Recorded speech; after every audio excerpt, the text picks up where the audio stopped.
Well, hello gardening fans, and welcome to Marvin Gardens April 2023. And it is absolutely a delightful April day. I think I showed you a little dachshund sitting in my lap. Cassie's moving a little slow today, but that's okay. At age 17, we're just glad she's moving, so can't argue with that. And Frankie's here too. He's right in front of me. When I get up, I'll give you a shot of him. Anyway, delightful April day. This is the kind of April day you always hope for in the spring. Mid 70s, not too breezy, and we've done some work in the garden today, tilling. And boy, it looks a lot different than it did last month. As I typically say this time of year, what a difference a month makes. So here, let me put down Cassie here carefully. And here we go. And turn around and get my bearings here and show you the kids. Here's Frankie giving his mommy a little love and a good old shake from Cassie. So we're doing okay. All right, so we're going to do our typical routine here, which is coming over here to the what is actually now the garlic chive and pond iris bed, because on this end is all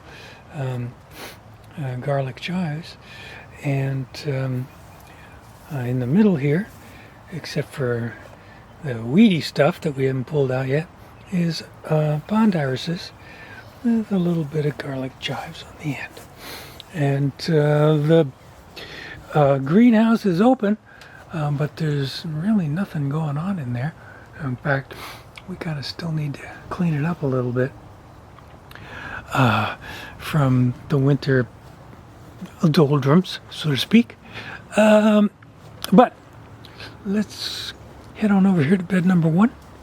And I pulled some grass out of the beds, and I'm just kind of keeping them here so I can patch up some places that actually need some grass, rather than having it grow where we don't want it to grow. All right, here's bed one, and you can't see two rows of carrots, two different varieties, Ya-Ya and Bolero, although that label isn't really correct. But then two rows of radishes just planted a couple of days ago, and they are up and doing just fine. That's always nice to see. And I got a couple of rows of lettuce, Salanova, I think is the variety, which I started indoors under the lights, so they're doing quite well.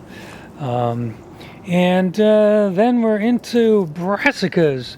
I've got some red cabbage. I've got some Skywalker cauliflower.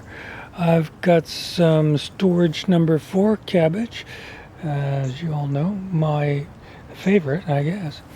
And then some early snow cauliflower, followed by broccoli of the Eastern Magic variety, and finally Brussels sprouts. And I went with more varieties this year and less plants per variety, only 6 for each variety, but they were started in under the lights and are looking quite good. So I'm happy with that so far. Frankie's walking past the herb garden, and we've got some stuff here, garlic chives that wintered over. Kind of generic chives that I don't even remember what variety, that also made it through. And excuse me, this sage plant was much bigger. I mean, that's the, I think I'm showing you the main stem, but these branches were the only ones that actually wintered over, and they seem to be doing fine, so I'm leaving them.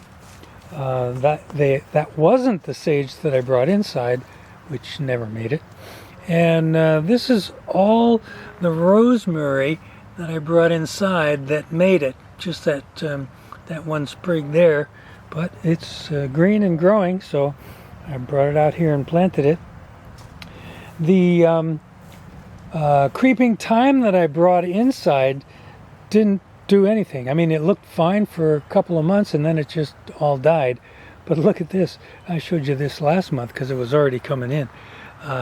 That's all creeping thyme, and I actually have inside some more thyme coming in. So that's interesting.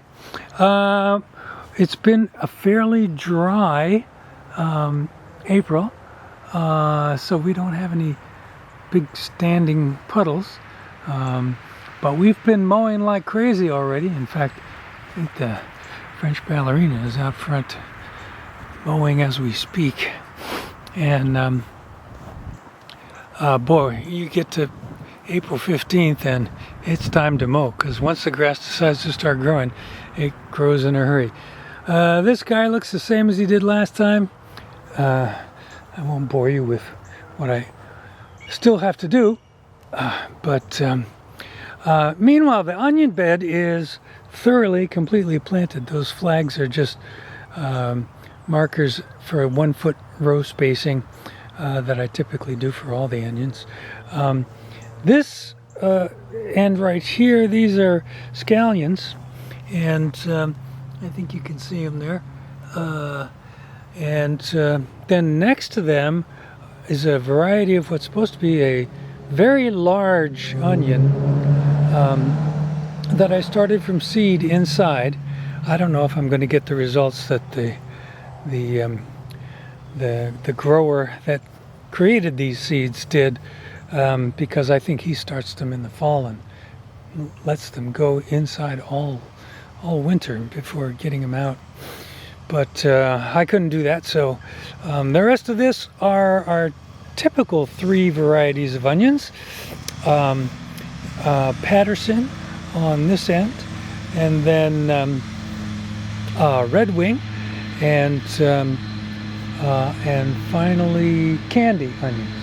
And you might notice all kinds of leafy that don't look like onion sprouts coming up, and those are probably, I can't remember what was there last year, so they look like they might be sunflowers or some kind of squash. Now, not much else to show you as far as beds go, but we did till today, so the beds, although they won't be populated anytime real soon, are looking great, except for the clods of grass and weeds that I tilled up but haven't pulled out from there yet. So the beds could look prettier, right, boy? But Frankie helped me do the tilling by coming out here, keeping me company, but staying out of the way of the tiller. And this is bed number 5, and again, same thing.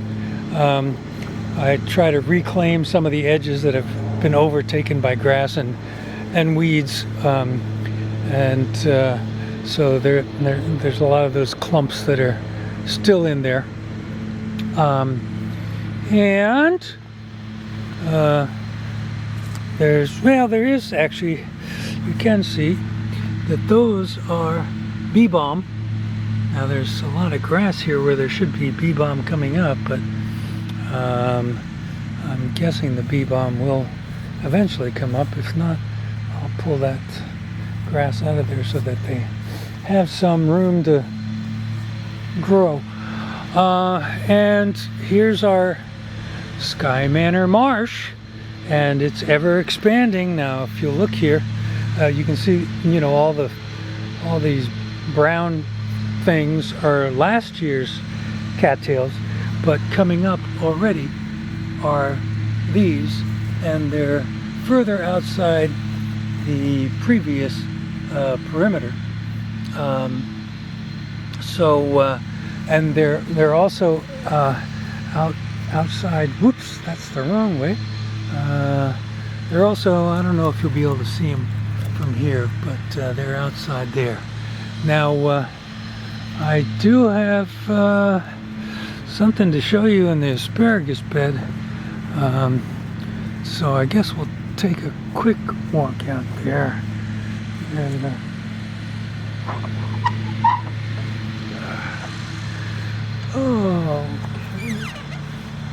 And I'm kind of fix this gate so it would work better. But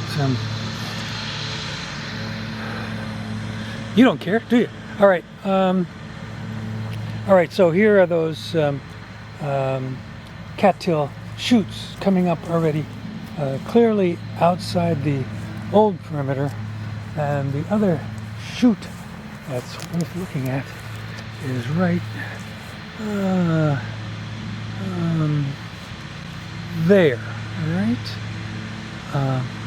And that is our first significant asparagus shoot, and I'm going to give it about one more day, and then I'm going to pull it rather than let it grow, just to have the first asparagus of the season. You can see from the rest of the asparagus bed, it's a little bit in need of weeding, and you know, that one shoot came up before all the others. I think I've seen one other small one, maybe two, across the whole bed, but even as I'm looking at it now, I can't find it. So we'll head back to the garden proper. See this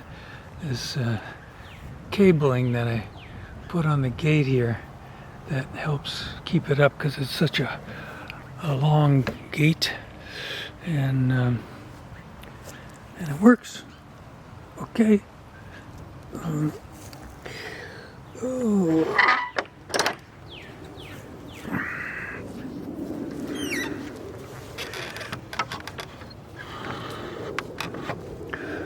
All right, back inside the garden proper, and that's Mr. Franklin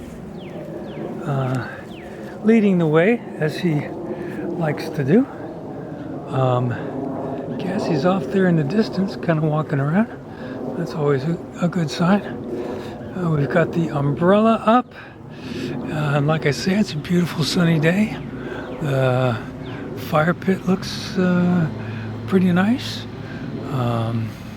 Looks like somebody's been having some beers, and there's a glass of wine over there too, so someone must be having a good time. So where are you going, Cassie? Inside we have still stuff going, because we've only got 2 beds out here that are planted, and those 2 covered trays are tomatoes and some primed rosemary and some common sage, which I decided to grow some of in addition to what I just showed you a little while ago. And then there's a full tray of straw flowers, which we've come to like, because as the name suggests, they keep forever as dried flowers and are fun to work with. Finian makes all kinds of things with them. And then there's a tray full of other herbs. I've got some parsley, some basil, and also some winter thyme, which I decided to grow because I've had luck with it before, and we still had some seeds left over. In front of that, at the very front of this level, is celery, and this is cutting celery or snipping celery. I can't remember what it's officially called, but it's supposed to be celery that you can just snip off as you need it, rather than waiting for the full stalks to to grow, and they don't keep very well once they reach maturity, either in the soil or inside. So we thought we'd try this. Then the bottom level here, 2 trays. We've got peppers, a few varieties of peppers, and eggplant. And that rounds out what's going on inside.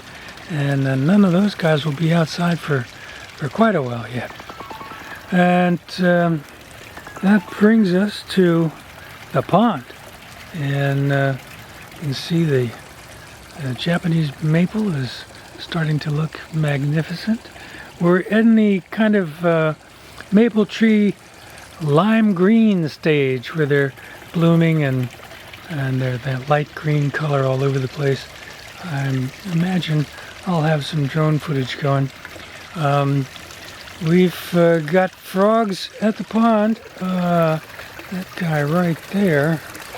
Let me see if I can, how close I can get in before he breaks up. That's a nice big bullfrog, and he likes to stay in that little round floater. I've counted as many as 6 bullfrogs around the pond already, and a bunch of little ones too I've seen jump in. You can see how much it's greening up there, the succulents and the potted plants that are coming in, the azaleas greening up, the daffodils are pretty much done for. Even these right here, which are the latest of the ones around the pond. No, I take that back. Looks like we've got a few more still hanging out here at the sundial. But that is gonna do it. We can walk over here and hope springs eternal for the fruit trees. These are peaches. You can probably see that in fact they have bloomed, and you know, always hope for the best and end up with not so much. Here's the nectarine, also bloomed quite a bit, past blooming now. So it's going to be soon. We'll have to start spraying them. And then we got pear blooms, quite a few there. Last year I think was pretty much an off year for pears. So maybe this year will be an on year. And you can probably, I don't know if you can see, but the grass is in need of mowing. And my guess is that before dark, Nina will be back here working on it. And then these, we only see these for a short time during the year, and they're already closing up because they close up every afternoon. But it's this ground cover with these little yellow blooms, and like I say, they come up early in the spring, and they're just, you know, delightful. One of the first signs of spring. Those are some form of a lily that look like they've decided to come back up on both sides of the gate here. And again, pond irises that we have all over the place. And well, I think you've pretty much seen everything. This is our vine, I can't remember what it is, that we've decided to just let grow along this fence. Water features are still in the future, as is the hammock. I can't believe it. You know, like I just took it down. It's time to put it back up again. But that is it. Let's see here. See if I can get myself in focus. And that's gonna do it.